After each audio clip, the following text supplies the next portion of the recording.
Hi friends, நம்ம இன்றைக்கி ஒரு ப்ளவுஸோட நெக் டிசைன் பண்ண போகிறோம். இது வந்து ரொம்ப சிம்பிளான ஒர்க்கு தான், பட் பார்க்குறது கொஞ்சம் கிராண்டாக இருக்கும். இதில் நம்ம என்ன மெட்டீரியல் யூஸ் பண்ண போகிறோன்னா, மிரர் அண்டு த்ரெட்டை யூஸ் பண்ணி நம்ம இந்த ஒர்க் பண்ண போகிறோம். வாங்க ஒர்க் எப்படி பண்ணலான்னு பார்க்கலாம். ஃபஸ்ட்டு வந்து ஆஸ் யூஷுவல் நம்ம வந்து 2 லைன் சரி த்ரெட் கொடுத்து அவுட்லைன் கொடுத்துட்ருக்கேன். நான் இதை கொடுத்து முடிச்சுட்டு நான் அடுத்து என்ன பண்ணணும்னு காட்டுறேன். இப்போ பாருங்கள், ஜரி த்ரெட்டை யூஸ் பண்ணி 2 லைன் நான் வந்து செயின் ஸ்டிச் கொடுத்துருக்கேன். ஜரி த்ரெட் வந்து A1 Mamata and needle number வந்து 14 டூலிப் பிராண்டு. இது யூஸ் பண்ணி கொடுத்துட்டேன். உங்களுக்கு வேணும்னா 3 லைன் இல்லை 4 லைன் கூட கொடுத்துக்கலாம். அது நம்மளோட சாய்ஸஸ் தான். அதுக்கடுத்து நம்ம என்ன ஒர்க் பண்ண போகிறோன்னா, பாருங்கள், பைப்பிங் த்ரெட் எடுத்திருக்கேன். இந்த த்ரெட்டை எடுத்து அந்த நம்ம ஃபஸ்ட்டு போட்ட செயின் ஸ்டிச்சை வந்து அப்படியே பக்கத்துலேயே வந்து நம்ம அட்டாச் பண்ணி நம்ம ஜிக்ஸாக்கில் நான் ஸ்டிச்சஸ் கொடுத்துட்ருக்கேன். இனிஷியலாக வந்து இந்த மாதிரி த்ரெட்டு கொடுக்க தெரியாதவங்க வந்து க்ளூ போட்டு கூட நம்ம பைப்பிங் த்ரெட்டை வந்து பேஸ்ட் பண்ணிக்கிட்டு அதுக்கு மேலே அது கொஞ்சம் ட்ரை ஆனதுக்கப்புறம் நம்ம ஜிக்ஸாக் கூட கொடுக்கலாம். நான் வந்து அப்படியே வச்சு செயின் போட்டுட்ருக்கேன், சிக்ஸாக் போட்டுட்ருக்கேன். ஜரி த்ரெட்டை தான் யூஸ் பண்ணிகிட்ருக்கேன். நம்ம வேணால் காட்டன் த்ரெட்டை கூட யூஸ் பண்ணிக்கலாம். என்ன நம்ம ஷேப் மாறாமல் கொடுத்துக்கணும். கொஞ்சம் டிஸ்டன்ஸ் போனதுக்கப்புறம் த்ரெட்டை எவ்வளோ வேணும்னு நம்ம கட் பண்ணி எடுத்துகிட்டு நம்ம ஸ்டிச் கொடுத்து முடிச்சுட்டு பார்க்கலாம்.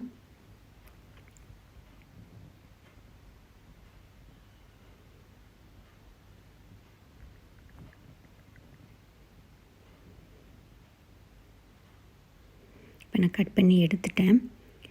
இதை கம்ப்ளீட்டாக நான் ஸ்டிச் பண்ணிவிட்டு நெக்ஸ்ட் ஒர்க்கு என்னன்னு காட்டுறேன்.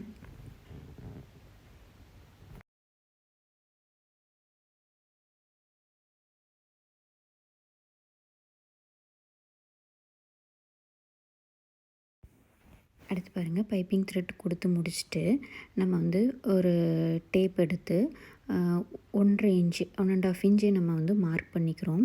இதில் நான் வந்து த்ரெட் லோடிங் கொடுக்க போகிறேன். அதுக்கு தான் நான் பைப்பிங் த்ரெட்டு பேஸாக கொடுத்துருக்கேன். அந்த 1.5 இன்ச்சு எதுக்குன்னா, நம்ம வந்து அந்த பைப்பிங் த்ரெட்டோட கலரை நான் வந்து மாற்றி ஆல்டர்னேட்டிவாக கொடுக்க போகிறேன். ஒன்று வந்து இந்த சாரியில் 2 கலர் வருது, ஒன்று ப்ளூ, இன்னொன்று ரெட்டு. இந்த ரெண்டையும் நான் ஆல்டர்னேட்டிவாக கொடுக்க போகிறேன். அதுக்கு தான் நான் வந்து மார்க் பண்ணி எடுத்துக்கிறேன். ஃபஸ்ட்டு வந்து ப்ளூ த்ரெட்டை எடுத்து நம்ம லோடிங் கொடுக்க போகிறோம். லோடிங் வந்து நம்ம ஃப்ளாட்டாகவும் கொடுக்கலாம். இந்த மாதிரி பைப்பிங் த்ரெட்டு கொடுக்கும்போது கொஞ்சம் எம்போஸ்டாக அழகாக இருக்கும். இப்போ பாருங்கள், லோடிங் வந்து நான் ஸ்டார்ட் பண்ணியிருக்கேன். எப்போவுமே லோடிங் ஸ்டார்ட் பண்ணுறது மட்டும்தான் கொஞ்சம் சிரமமாக இருக்கும். மற்றபடி எல்லாமே சிம்பிளாக இருக்கும். ஏன்னா அந்த ரா எட்ஜஸ் எல்லாம் நம்ம ஃபுல்லாக கம்ப்ளீட் பண்ணி அதை எடுத்துகிட்டு வரணும்.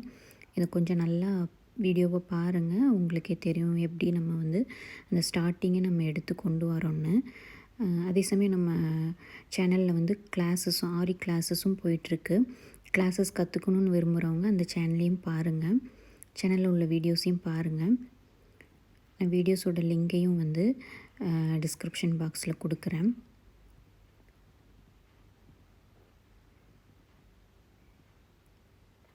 இந்த ஒரு போர்ஷன் ஆஃப் நம்ம ஃபில்லிங்கை மட்டும், அதாவது லோடிங்கை நான் வந்து காட்டிடுறேன். அப்போ உங்களுக்கு ஒரு ஐடியா கிடைக்கும். எப்போவுமே சில்க் த்ரெட்டை வந்து பிசுறு வராமல் நம்ம யூஸ் பண்ணுறதுக்கு ப்ராக்டிஸ் பண்ணணும். அவ்வளோதான் இதில் உள்ள விஷயமே. இப்போ ஸ்டார்டிங் அப்படியே மேனேஜ் பண்ணி நம்ம எடுத்துகிட்டு வந்தாச்சு.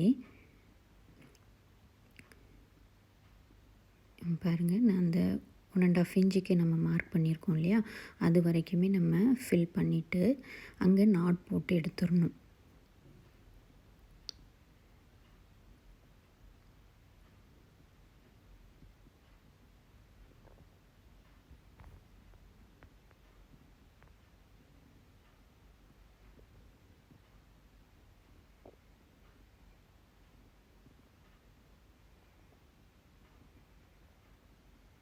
எப்போவுமே வந்து லோடிங் வந்து கிராஸில் ஸ்லாண்டிங்காக தான் கொடுக்கணும்.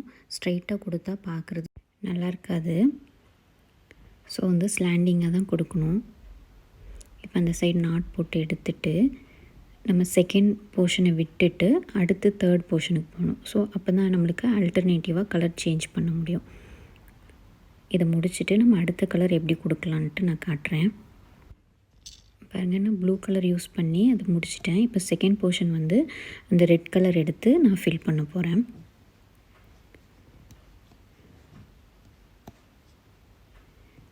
இதே மாதிரி நம்ம அந்த ரெண்டு அதாவது ஆல்டர்னேட்டிவாக நம்ம ஃபில் பண்ணி முடிச்சிடலாம்.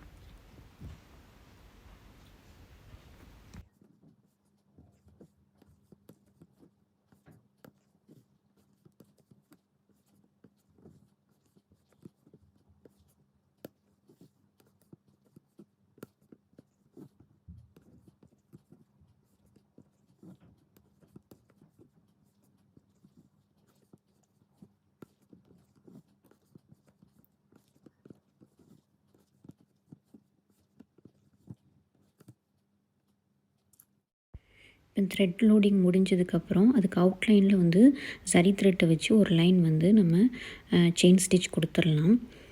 எப்போவுமே இப்படி கொடுத்துட்டோம் அப்படின்னா நம்மளுக்கு வந்து இங்கே அதாவது ஓரத்தில் உள்ள அந்த ரா எட்ஜஸ்ஸு நம்ம கொஞ்சம் பண்ணுற மிஸ்டேக்கெல்லாம் வந்து அப்படியே இது மறைச்சிடும்.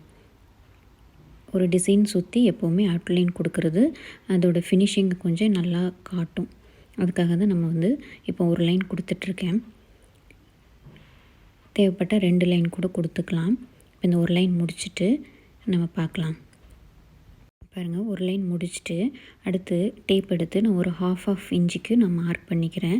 இது எதுக்கு பண்ண போகிறேன்னா, நான் மிரர் வந்து இதில் வந்து க்ளூ யூஸ் பண்ணி நான் பேஸ்ட் பண்ண போகிறேன். மிரர் ஒர்க்கு தான் பண்ண போகிறோம். மிரரில் வந்து நம்ம த்ரெட்டை யூஸ் பண்ணி லோடிங் கொடுக்க போகிறோம். மிரர் வந்து நான் வந்து கிளாஸ் மிரர் எடுக்கலை, ஃபாயில் மிரர், அது பிளாஸ்டிக் மிரர் தான் எடுத்திருக்கேன். ஸோ இதில் ஒர்க் பண்ணுறது கொஞ்சம் ஈஸியாக தான் இருக்கும். இது மாதிரி நம்ம ஃபுல்லாக ஒட்டிட்டு நம்ம பார்க்கலாம்.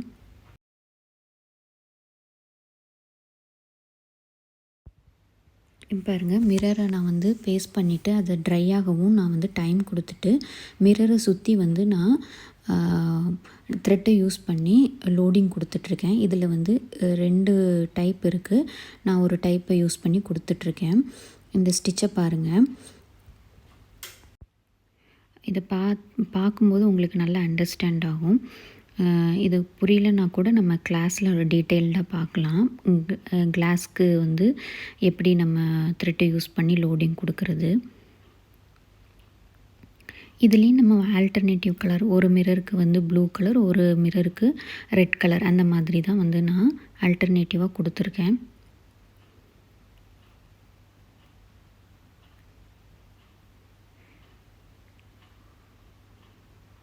இந்த ஒரு மிரரையும் நான் ஃபில் பண்ணுறத வந்து ஃபுல்லாகவே எடிட் பண்ணாமையே வீடியோ போட்டிருக்கேன் பாருங்கள், உங்களுக்கு புரியணுங்கிறதுக்காக.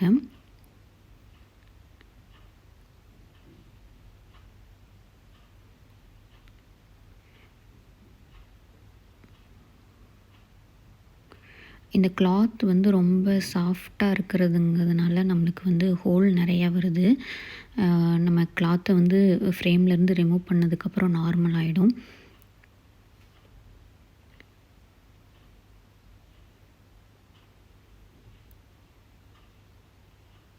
ஷார்ட் அண்ட் லாங் ஸ்டிச்சை தான் யூஸ் பண்ணி இந்த லோடிங் பண்ணிகிட்ருக்கோம்.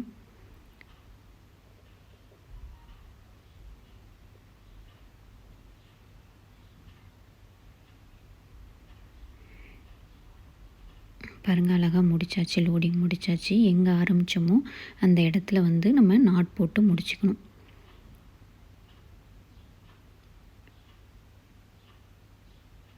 நான் கிளாஸில் சொல்லி கொடுக்கும்போது இந்த ஒர்க்கை வந்து டீட்டெயில்டாக சொல்லி கொடுக்குறேன். நம்ம இப்போ சொன்னோன்னா வீடியோ வந்து ரொம்ப லென்த் ஆகும்.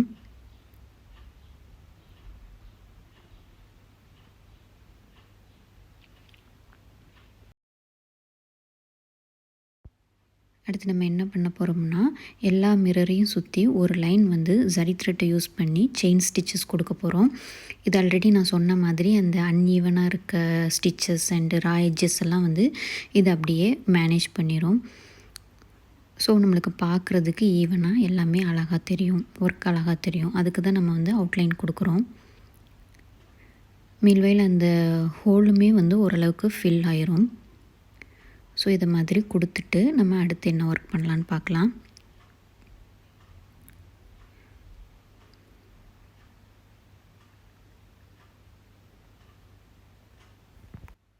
அடுத்து பாருங்கள், இப்போ எல்லாத்துக்குமே அவுட்லைன் கொடுத்தாச்சு. நடுவில், அதாவது 2 மிரருக்கு நடுவில் உள்ள கேப்பில் ஒரு 3mm பீடு அண்ட் சுகர் பீடை யூஸ் பண்ணி நாட் போட்டு எடுத்துக்கலாம். அவ்வளோதாங்க ஒர்க்கு. ரொம்ப சிம்பிளான ஒர்க்கு தான். ஆனால் கொஞ்சம் பார்க்குறதுக்கு கொஞ்சம் கிராண்டாக தான் இருக்கும். ரொம்ப மெட்டீரியல் யூஸ் பண்ணி ஒர்க் வேண்டாம், த்ரெட்டு தான் வேணும் அப்படின்னு ஆசைப்படுறவங்களுக்கு இந்த ஒர்க் நல்லாயிருக்கும். பாருங்கள், பேக் நெக்கோட ஃபுல் வியூ நான் வந்து காட்டியிருக்கேன். இந்த டிசைன் எப்படி இருக்குன்னு கமெண்ட் செக்ஷனில் சொல்லுங்கள். பிடிச்சிருந்தால் லைக் பண்ணுங்கள், உங்கள் ஃப்ரெண்ட்ஸ்க்கும் ஷேர் பண்ணுங்கள். பிகினர்ஸாக வந்து ட்ரை பண்ணுறவங்களுக்கு இது ரொம்ப யூஸாக இருக்கும். நெக்ஸ்ட் வீடியோவில் நம்ம இதோட ஸ்லீவ் போர்ஷனை பார்க்கலாம். தேங்க்யூ.